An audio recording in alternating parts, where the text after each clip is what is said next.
Hi, Sheila here with Channeling Science, and today I would like to talk about the difference between trauma and relational trauma in coping with it and in healing it, and how do we deal with or can try to deal with relational trauma. So, trauma. Let's say a person has a car accident and they either hurt themselves or another person. The best psychological advice would be to get them right back on that road again. To get them right back on that road again. To learn if they did something that caused this accident, so they can change it, and then to get them right back on that road again. Because that's how they heal from having trauma. They just have a positive experience. I can say, for example, I'm doing doggy sittering. And my first experience with doggy sittering, I had dogs all my life. I was not concerned about anything. And I was given a Labrador. And I did not know that these types of dogs are very, very, very, very, very, very sensitive. Not only that, he was abandoned a couple of times. And when he got to me, he was so stressed and so traumatized. And I lived in a small apartment. And he didn't have a place. He was a puppy. He didn't have a place to play. So it started ruining everything and attacking me. And I had to call the owners and say, okay, find somebody else. And I was so shocked and so traumatized, and they were angry at me. And I thought to myself, okay, I can't be a doggy sitter. And then there was a dog that I was doing dog walking for, and they needed a doggy sitter. And I said, well, okay. I was worried. I did not know he was a puppy too. And I stayed with him the weekend. It was a bit overwhelming, because it's like staying like with a little doggy baby who is big and sleeps in your bed and goes with you to the bathroom and so on and so forth. But it was great. It was great, and I kept being a doggy sitter. I'm a doggy sitter today. No problem with that at all. So if I would stay with the trauma, with the initial trauma of that one thing that happened, and say, okay, what does it mean about me that I can't handle, that I am afraid to be triggered like that, then I would be staying with trauma and with less sources of income. But when I got right back on that road again, it was immediately. I got right back on that road again. The universe had arranged for that. And been driving ever since. Doesn't mean that things can't happen, but it's going well. So that's one way to deal with trauma. But when we talk about relational trauma, things are different. Because relational trauma is something that shapes the patterns in which we act and react to things. Relational trauma is something that we usually experience in childhood, though not necessarily. I'd say not necessarily, because it can happen in running into a one-timer abusive relationship where there was a very cunning partner, but very abusive. They usually are as abusive as they are cunning, though not necessarily so. So if you got out of an abusive connection or got out of sexual trauma, and you think about getting right back on that road again, then you should consider this. There is a tendency to put ourselves right in the situations that are similar to the traumatic situation, in hope that we would respond differently. Now, when it's about riding a road, there's no problem. There's nothing wrong with going back on that road again, with being a doggy sitter again. And to me, it was a doggy sitter with a puppy. It's the same situation, but different. Okay? So it was not a re-victimization, but it wasn't the same situation. Only now when I think about it, it's not only it was a puppy, it was a younger puppy. but he had loving parents, and he had loving parents all along, so it's a different breed as well. But when you do that with a relationship, you would tend to put yourself in situations that are similar with people who are similar. So the people who are similar might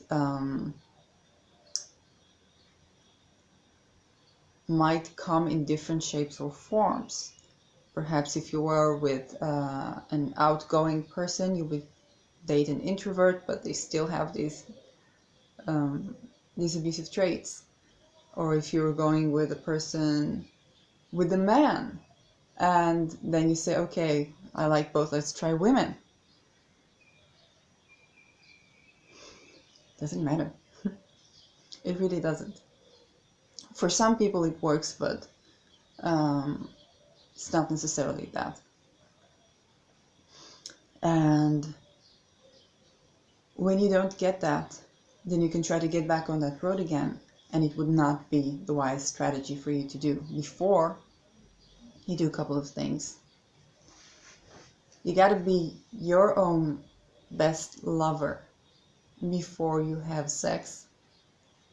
You got to be your own best friend before you have a relationship. Let me say it again.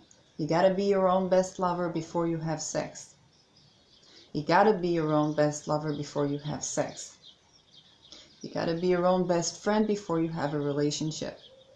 You have to be your own best friend before you have a relationship. Why? Very simple. For two reasons. One, being able to walk out. Two, being able to heal and have more resilience if something happens. For example, let's say you had a sexual assault.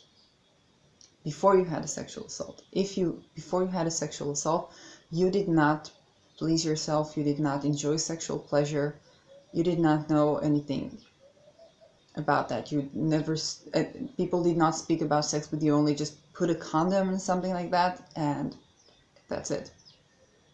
So when you have a sexual assault, you might not identify that you're being sexually assaulted. You just think, okay, maybe I'll just have sex with that guy, that girl, because they want to and I want them to stay. Okay, and you wouldn't even understand that this is a form of sexual violence, either of you towards yourself, or there is an actual violence from that person and you consider it as a part of the things that you need to do in a relationship. It could be that extreme, or if the assault is even more violent, it could be really difficult to heal because right off the bat, you have a traumatic experience. Now, let's say you already had this thing happening to you. The healing is the same. The healing is to learn how to please yourself and breathe into the things that come up. So that's something that you need to know. Now, let's say you are your own best lover. You are your own best sex, and you run into either coercion or something of that sort. It can be very traumatic, very painful. But you can slowly return to please yourself. You can slowly return to love yourself, to understand. It would be easier for you to say, okay, that's theirs. I'm not to blame for what happened. I can't always avoid, I cannot know what will be in a relationship. I cannot always avoid being hurt or even being raped. I can't always avoid that. Sometimes there are the signs and sometimes there aren't. But I'm not to blame, and I can still have sex, and I can still go out there, and I can still be my own best lover, and I can still open up to people when I feel ready to open up to people. So recovery is still difficult. It's a traumatic event. But you still have yourself. You have yourself there. Your resilience is higher. Same thing with a violent relationship. Let's say, because violent relationships, sometimes they right off the bat start as someone who doesn't pay attention to you, and they're fucked up, but they're really hot, or they're really, I don't know, or remind you of something, or you're replaying a family pattern there, and that's, But sometimes you have a very loving person, a very respectful person, who, when things become deeper, meets their own traumas and inflicts them on you, and then becomes violent. They have a relational trauma of themselves, or you bring a pattern there that meets their pattern. So that's something that can happen.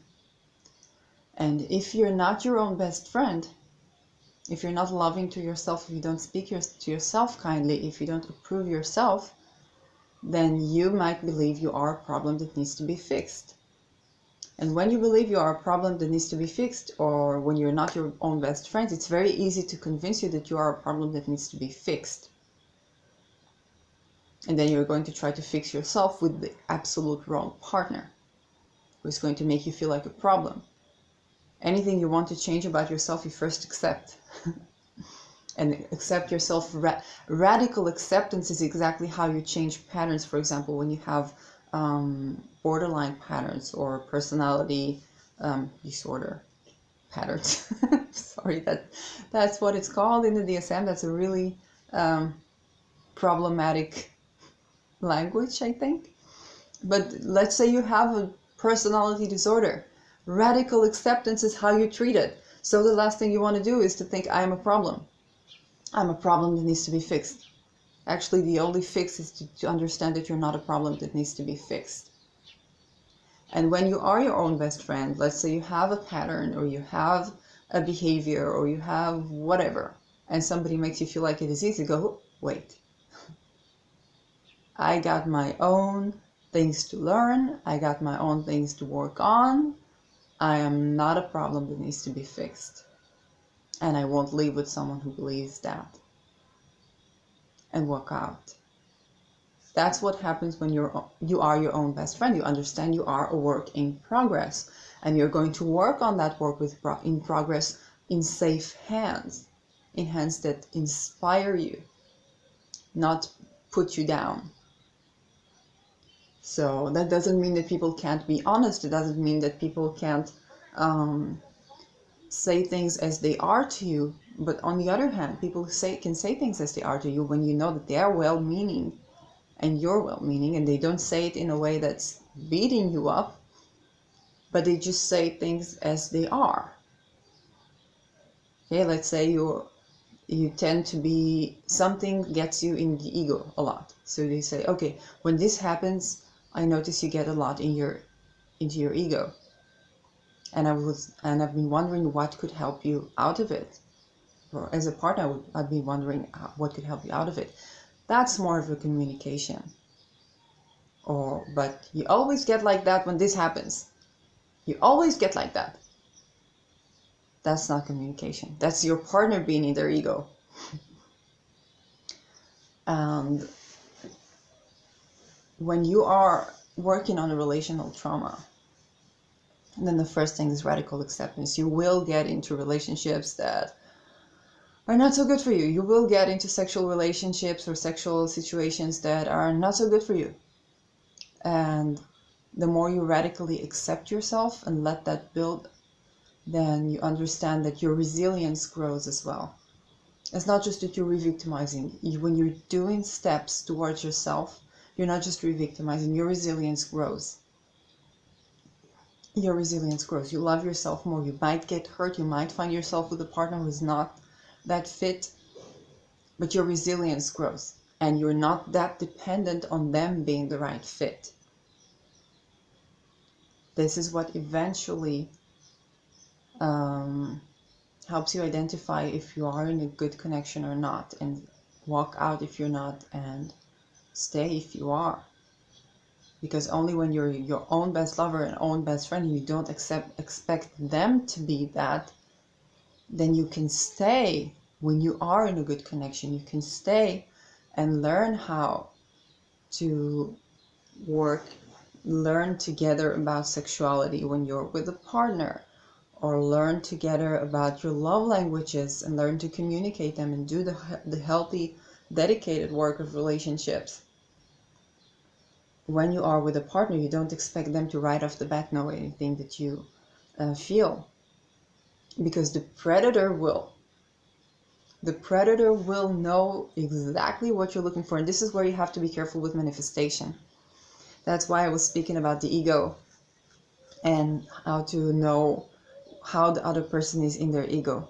Because when you manifest, you can manifest the person who will know exactly what you feel, think, breathe, know, and whatnot. Because their survival depends on it. And they're praying for something. It doesn't mean that any guy who knows how to treat you is a predator. Absolutely not.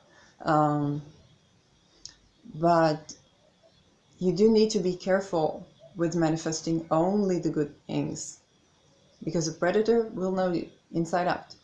This is what they do for survival. They can know you inside out. They can be the greatest lover, the greatest friend, the greatest everything. But then they have this own relational trauma or their own trauma that they haven't healed in themselves. And it just comes like an explosive bomb that nobody can treat, especially not you. And that's theirs. They'll have to heal. They will have to heal in their own time and place.